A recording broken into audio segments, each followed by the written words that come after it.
Taurus, anong rising Venus signs, cross watchers, reading mo for December 8 to 14, pero timeless reading din naman ito, Taurus, kahit kailan mo ito mapanood. As long as nakarating sa'yo to. Baka para sa'yo yung mga mensahe na nandito. Maraming salamat sa patuloy na suporta, pagsubaybay. I am grateful sa lahat ng like, shares, comments ninyo. Super thanks, stars, yung mga hindi nag-skip ng commercial sa mga video ko. Private reading, tignan nyo na lang yung mga nakasulat sa description or panoorin nyo hanggang dulo. Mag-ingat sa mga peke, gumagaya ng account ko, dumadami sila. Pag may nag-PM na God friend sa inyo, automatic hindi ako yun. Okay, may Taurus, may mortality ka dito. This is more on change ending eh. Kasi mortality and then change. Pagkatapos nito is change yung sumunod na card. So, nakikita ko meron munang something na magtatapos sa'yo. And then, ito ay, ang kasunod niyan is pagbabago. Parang yung death card, sa tarot. Maganda ka, may paparating na storm. Big sabihin nito, may parating na chaos, kaguluhan, problema, challenge, panahon ng kadiliman storm, maulan. Sabihin natin pwedeng challenge. Maganda ka lang sa kung ano man yung mga paparating sa'yo na ikaw ay kailangan mong malagpasan yung mga challenges na yan. Kailangan ng boundaries, protection, limitations, mag-set ka ng limitations, whether ang pinag-uusapan dyan sa sarili mo yan, whether if you are dealing with other people, pwedeng may mga boundary issues, may mga lumalagpas doon sa mga limitations nila. Pwedeng ikaw nga, pwedeng ibang tao. So, dapat mag-set ka ng mga limitasyon, hindi pwedeng palaging mabait, hindi lahat ng oras ay pagbibigyan mo. May mga time na magtitira ka sa sarili mo, mag-iwan ka ng privacy, ng distansya. Yun lang yun. Whether sa sarili mo yan, na gumagawa ka ng mga limits or kung may mga nakakadil ka mga tao, kadugo mo man yan or hindi, na kailangan mo mag-set ng distansya, space, bakod, limitation. At mukhang siswertihin ka sa masusunod na 7 araw. Meron kang luck card dito. So kailangan mong pagandaan itong ending na to, tsaka yung transformation na yan, kasi mukhang may kasunod na storm. Diba? Alam naman natin yung storm, yun yung mga time na tayo ay nag-iingat, nagpi-prepare, diba? Parang mga langgam bago dumating ang tag-ulan or ang storm, nag-iipon na sila ng mga This is more on preparation lang naman, or maging aware ka lang na maaari kang may mga unexpected na sitwasyon, challenges na maaari mong kaharapin. So, protect mo yung sarili mo, mag-prepare ka. Kahit sabihin mo may luck dyan, hindi ka naman pwedeng umasa lagi sa swerte, Taurus, diba? Alam naman nating lahat yan. Ay, wait lang, nagkalat ako ng baraha. Wait lang, ang dulas naman kasi nito mga baraha na to. Ayusin natin. Tabi natin yung mga hindi gagamitin. Ayan. Kuha tayo ng cards para sa love life mo. Itong week na ito or sa next 7 days, 8 to 14 December. Or kahit tapos na sa mga petsa na yon, si timeless reading ito. Kailanman panood ito. I am so focused on healing myself. Ito sa love reading na tayo ha. Pwedeng mag-interchange yung mga energies. Ang masasagap ng cards, hindi ko control dyan. Pwedeng energy mo yan or energy ni person mo. So, ikaw ang nakakaalam niyan, Taurus. Ikaw ang mag-connect niyan. Hindi ko na trabaho yan. Okay? Hindi na namin trabaho ng cards yan. Sa kami, taga-report lang kung anong makita namin dito. Huwag nyo kaming sisihin kung anong mga nakikita ng cards. So, salamat pa nga at sinasabi sa inyo, di ba? Meron kasing makukulit para lang sa mga nagtataka ba't ganun yung salita ko. Kasi meron mga makukulit Hindi makaintindi. I'm focused on healing myself. O ikaw ba yan o yung person mo? I am focused on my career. O puro focus. Okay, so more on pagpo-focus sa sarili niya ito. Kung yung person mo yan.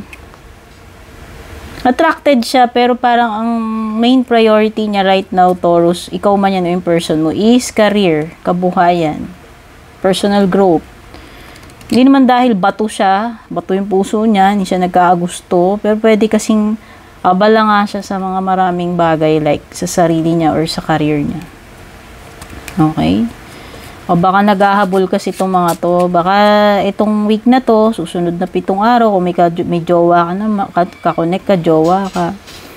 Pwedeng mas ano lang siya, focus lang muna siya sa trabaho. Busy, kasi di ba mag-holidays na rin naman eh. Pero attracted siya sa'yo, yun yung gusto niya malaman mo. Gusto ka niya, gusto ka pa rin niya. At saka parang itong person na to, hindi pa siya 100% na okay. Kasi ayan no. Pwedeng nag-heal pa tong person na to. O baka hindi pa talaga siya ganun ka-ready kasi hindi pa siya 100% na okay or magaling na sa past heartbreak niya. Itong tao na to, pwedeng ikaw yung nagbigay ng leksyon sa kanya or ikaw yung nakapagpabago sa kanya. Ayan, your kindness and care has changed me. O, diba? At least, ikaw yung naging susi para magbago itong tao na to. Mas maging better person siya. Kasi ayan, no? Nagtatry hard siya na ayusin yung sarili niya. Buuin yung sarili niya, i-heal yung sarili niya. Siguro, hindi siya yung tao na successful noon. Baka, ngayon, mas pinopokus muna niya yung career niya, finances niya para at least hindi nakakahiya para sa iyo, no? Gusto rin niya improve yung sarili niya, syempre. Para naman maging presentable siya or karapat-dapat siya sa iyo. Okay? So, yun yung mga cards. So, ito yung shadow card. Ano yung mga hidden o yung mga dapat mag-heal? Ito actually, ito yung mga shadow or ugly side ng natin mo or ng relationship mo. Okay? Una, deceit. O, maaaring mayroong mga kinikip sa isa't isa. Or at some point, pwedeng magkakaroon o magkakaroon ng mga kasinungalingan, mga tinatago, hindi nagpapakatotoo. O, pwede rin naman kasi itong mga bagay na tinatago niya or tinatago mo sa sarili mo instead na sabihin mo or ipakita yung totoong kulay, intention ng tao. Okay, siguro mas piniling i-hide or sabihin na natin kung talagang tainted, may halong panluloko, pwede namang gano'n, na dinisib talaga.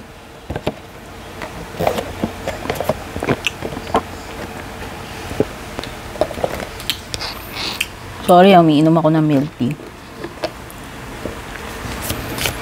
Controlling. Guilt. Oh, ayan. Sino man yan, merong feeling ng guilt. Ikaw man o yung person mo. Kaya nga siguro may repentance eh. Nandoon yung kanyang intention na baguhin, ayusin yung sarili niya.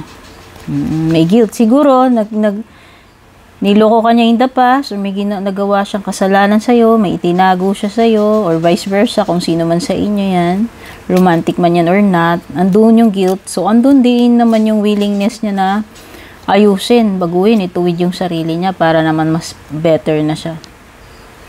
Para sa iyo, para sa inyong dalawa. Okay? Nagkaroon din kasi ng power tripping dito, hindi ko alam kung merong ma-ego dito, narcissist, dominante, selosa or diktador, or someone na nakakairita, parang kung sino man sa inyo yan na alam mo yung partner o jowa na parang wala kang katahimikan ba, lahat na lang nandoon siya, nakakasuffocate. Ayun yung, alam mo yung ganun, controlling nga eh, controlling. Or pwede rin nagkaroon ng dito, pagkakabaya sa side mo o sa side niya, o pwedeng masyado kang matiwala, naging maluwag, hindi ka nag-iisip ng masama kaya ka niloko or vice versa. Or pwedeng may energy dito ng na-disregard, hindi na-appreciate, napabayaan yung relationship or napabayaan yung person. So yan, yung mga ganyang energies.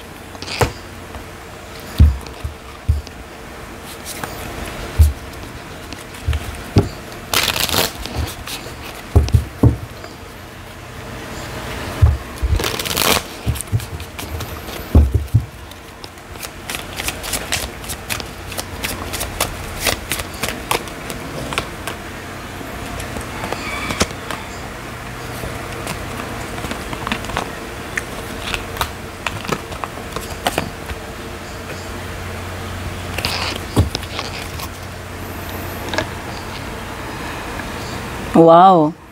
So, nakikita ko, may mga rewards ka nga anihin itong week na to. You have the 9 of coins. Magagandang resulta yan. There is abundance. So, sabihin na natin, congratulate mo yung sarili mo for a job well done. Kasi may accomplishment dito eh. And may mga bunga yung pinaghirapan mo eh. Okay? For some of you, baka solo flight kayo, hindi ko alam. Meron something dito like pagiging detached, independent, or nakaka-intimidate na energy. Kasi itong person na to, kung ikaw yan, kaya mong mag-isa. Kaya mong dalhin sarili mo. You can carry your own water. Sabi nga nila. Okay, so parang merong ditong travel like pagpunta sa nature. Maaaring outdoors, bakasyon, outing. Basta may nature.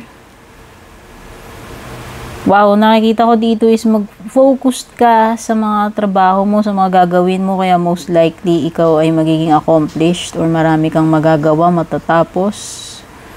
Very determined ka with the Knight of Coins. Nakafix ka talaga sa iyong goal.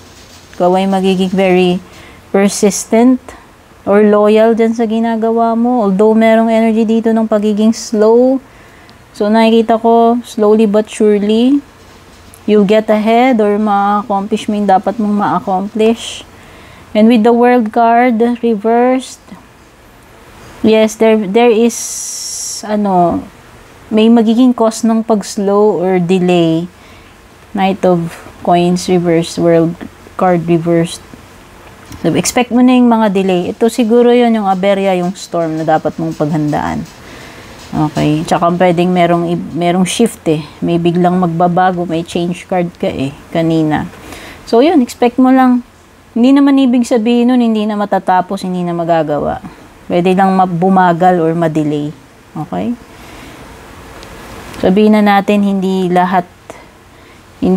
ewan ko kung makaabot ng deadline ha. Not sure. Pero para kasing meron something dito, baka hindi umabot sa deadline kasi masyadong mabagal or may aberya nga or delay.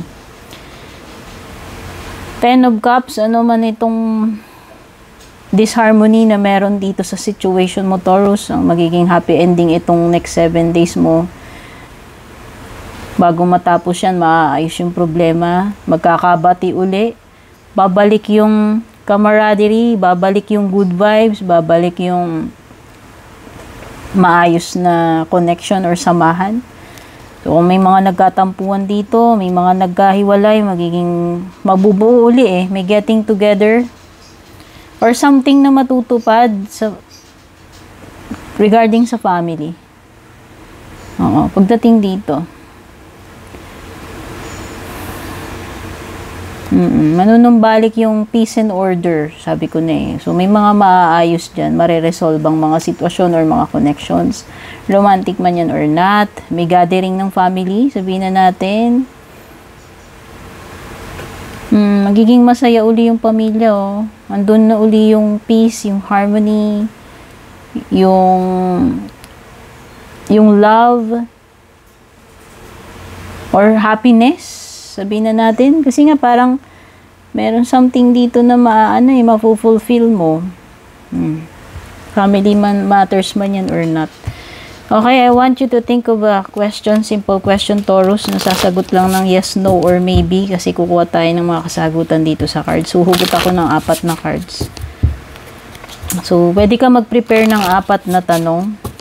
Obvious, yung unang card na lilitaw, sagot yun sa question 1 mo. Then, hanggang question 4. Okay?